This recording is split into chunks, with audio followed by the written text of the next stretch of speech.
साहब, मैं आपका सामान उठा लूं क्या? साहिल अब भी बस से उतरा ही था कि किसी की आवाज सुनकर चौंक गया। पीछे मुड़कर देखा तो एक उसकी ही उम्र का लड़का फटे पुराने कपड़े पहने उसके सामान की तरफ देख रहा था। साहिल ने उसे टालते हुए कहा, नहीं, मैं सामान खुद उठा लूंगा। यह सुनकर वह लड़का थोड़ा सा निराश हो गया और बोला, साहब कुछ भी दे दीजिएगा, बहुत मजबूर हूं, कुछ खाने का इंतजाम हो जाएगा। साहिल झुंझलाकर उसकी ओर देख रहा था। उस लड़के की आंखों में उसे आंसू नजर आ रहे थे। फिर उसने गौर से उसे देखा तो समझ में आया, यह तो उसके बचपन का दोस्त राहुल है। इस हाल में? साहिल ने उससे कहा, पहले मेरे साथ चलो। वह उसे पास के एक ढाबे पर ले गया। क्या खाओगे? साहिल के पूछने पर लड़के ने कहा, नहीं साहब, अगर आप सामान उठवाओगे तो ही मैं कुछ लूंगा। साहिल हंसते हुए बोला, हाँ मैं जानता हूं तुम बहुत खुददार हो, किसी की मदद नहीं लोगे। सामान बाद में उठा लेना, पहले कुछ खा लो। बैठो, मैं अभी आया। लड़का डरते डरते सामने पड़ी मेज कुर्सी पर बैठ गया। साहिल कुछ देर में आकर उसके सामने वाली कुर्सी पर बैठ जाता है। साहिल उससे पूछता है, तुम इस हाल में कैसे? मेरा मतलब है कुछ अपने बारे में बताओ। राहुल ने बताया, साहब मेरे पिता इसी गांव में एक किसान थे। गांव के जमींदार से कर्ज लेकर उन्होंने फसल लगाई थी, लेकिन सारी फसल खराब हो गई। कर्ज का ब्याज बढ़ता गया। जमींदार ने खेतों पर, बैलों पर और घर पर कब्जा कर लिया। पिताजी ये सब बर्दाश्त न कर सके और फांसी लगा ली। मैं तब छोटा था। कुछ दिन बाद माँ भी चल बसी। स्कूल जाना तो दूर, गांव में कोई काम न मिला, भूखे मरने लगा। तब से जो भी काम मिलता है वह कर लेता हूँ। दोपहर को बस के आने पर कोई कोई सवारी सामान उठवा लेती है तो खाने का जुगाड़ हो जाता है। तभी खाना आ गया। खाना देखकर राहुल बोला, साहब ये तो बहुत महंगा होगा। मेरी मजदूरी तो बस 10 रुपए बनती है। ये सब मैं कैसे चुका पाऊंगा? साहिल हंसते हुए बोला, अभी मैं आया हूँ, वापस भी जाऊंगा, तब मेरी सामान उठा लेना। साहिल उसे जानबूझकर अपनी पहचान नहीं बता रहा था। उसे पता था अगर उसने ऐसा किया तो राहुल उससे मदद नहीं लेगा। राहुल बहुत भूखा था। वह जल्दी जल्दी खाना खाने लगा। इधर साहिल कुछ देर के लिए पुराने दिनों में खो गया। उस समय दोनों एक ही स्कूल में पढ़ते थे। दोनों साथ खेलते थे। राहुल पढ़ने में बहुत तेज था। उसमें और साहिल में हमेशा फर्स्ट आने की होड़ लगी रहती थी। साहिल के पिता उसी स्कूल में अध्यापक थे। साहिल के पिता का ट्रांसफर हो गया तो साहिल स्कूल छोड़कर शहर चला गया। आज वह कॉलेज में पढ़ता है। छुट्टियों में गांव के पुराने दोस्तों से मिलने चला आया। वैसे उसके चाचा भी इसी गांव में रहते हैं।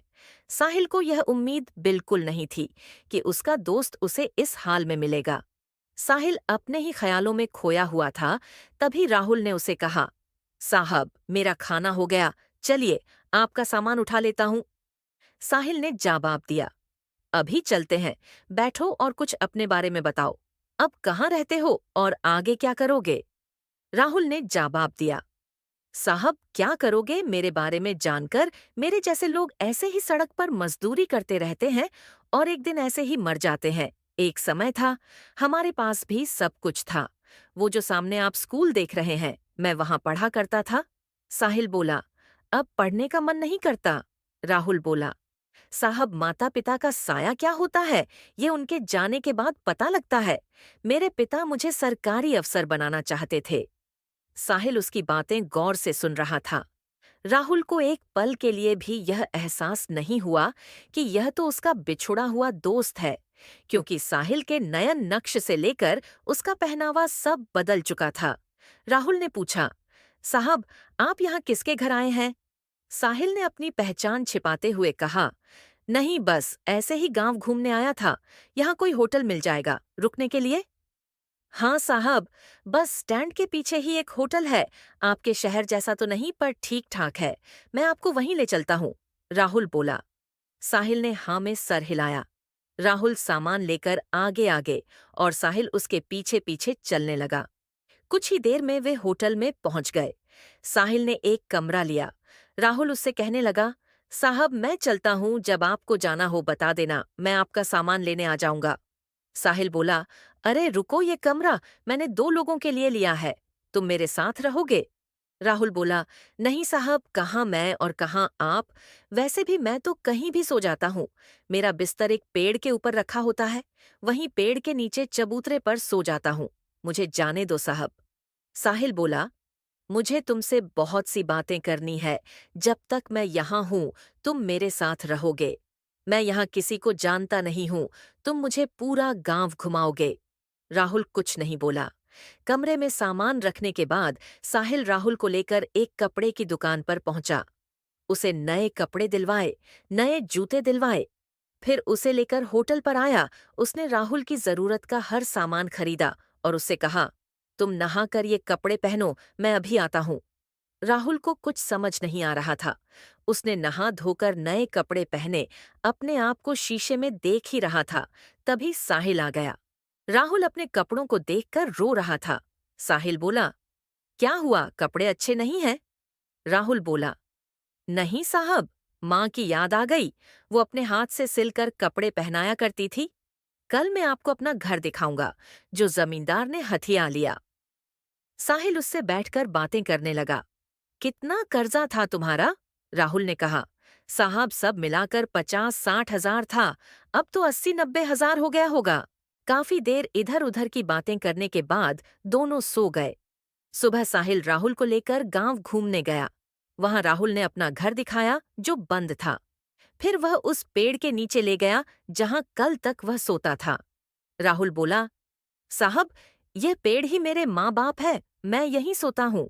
साहिल बोला, राहुल, मैंने तुमसे झूठ बोला था।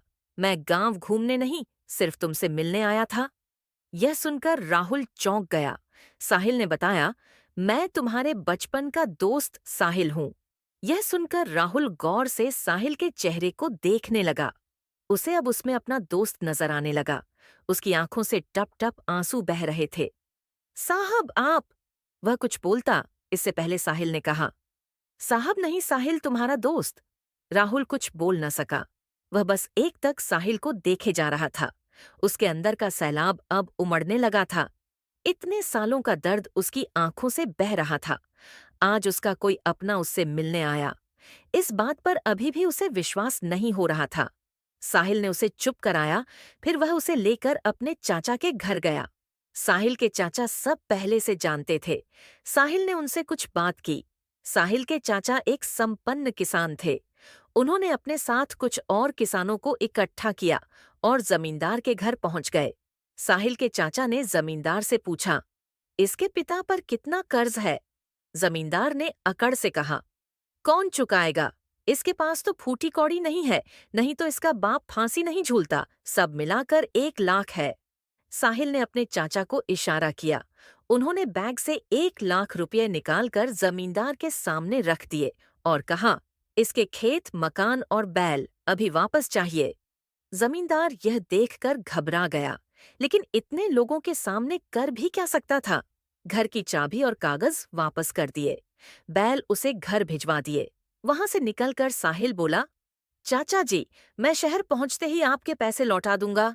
चाचा जी ने कहा, कोई बात नहीं बेटा, तुम बहुत नेक काम कर रहे हो। फिर उन्होंने और किसानों के सामने राहुल से बोला, बेटा, तुम्हें तुम्हारा सब कुछ वापस मिल गया। अब अपने खेतों पर खेती करो, हम सारे किसान तुम्हारा साथ देंगे। यह सुनकर सब किसान तैयार हो गए। हाँ बेटा, अब वो जमींदार तुम्हारी तरफ आंख भी नहीं उठा सकेगा। साहिल ने राहुल को खेती करने के लिए 20,000 रुपये और दिलवा दिए। राहुल उसके पैरों में गिर पड़ा। उसे उठाकर साहिल ने कहा, दोस्त, अब तुझे आगे निकलकर दिखाना है। अगली बार जब मैं गांव आऊं तो मेरा दोस्त मुझे खुशहाल मिलना चाहिए। यह कहकर साहिल ने राहुल को गले लगा लिया। अगले दिन साहिल शहर चला गया। वहां से उसने अपने चाचा के पैसे बैंक में जमा करवा दिए। इसके 6 महीने बाद एक दिन साहिल दरवाजे की घंटी सुनकर दरवाजा खोलने गया तो देखा सामने राहुल खड़ा था। 6 महीने में बिल्कुल बदल गया था। साहिल ने उसे गले से लगा लिया। अंदर आकर उसने साहिल के माता पिता के पैर छुए। साहिल बोला, अचानक यहाँ कैसे, सब ठीक है ना? उस जमींदार ने परेशान तो नहीं किया? राहुल बोला, नहीं यार, सब ठीक है। तेरे चाचा और दूसरे किसाने ने मेरी बहुत मदद की। अब तो सब ठीक है। मेरी फसल भी अच्छी, उसकी कमाई से तेरा कर्ज चुकाने आया हूँ। ये 20,000 है, बाकी धीरे धीरे चुका दूंगा। साहिल बोला, तू मेरा भाई है, मैंने कोई कर्ज नहीं दिया था तुझे। तूने कैसे सोच लिया ये मैं नहीं ले सकता। लेकिन राहुल जिद करने लगा। तब साहिल के पिता ने कहा, बेटा रख लो, ये इसकी खुददारी है। जो शिक्षा मैंने दी थी, ये उसकी का पालन कर रहा है। साहिल पैसे रख लेता है। फिर राहुल शर्माते हुए उसे अपनी शादी का कार्ड पकड़ा देता है। साहिल कहता है, अरे ये क्या तू शादी कर रहा है। तभी साहिल के पिता ने कहा, हाँ, जब तूने हमें सब बताया तभी मैंने तेरे चाचा से इसके लिए अच्छी सी लड़की देखने के लिए कहा था। कब तक घर में अकेला रहेगा। राहुल बोला, मैं आप लोगों का एहसान जिंदगी भर नहीं भूल सकता। मेरी तो कोई औकात नहीं थी। साहिल बोला, सब ऊपर वाला करता है, सब उसी के हाथ में है। तेरे अच्छे दिन आने थे, मैं नहीं आता मदद करने तो ऊपर वाला किसी और को भेज देता। कुछ दिन बाद साहिल अपने परिवार के साथ राहुल की शादी में पहुंच गया। उन्हें देखकर राहुल बहुत खुश हुआ। उनके साथ पूरा गांव दोनों की दोस्ती की मिसाल देने लगा।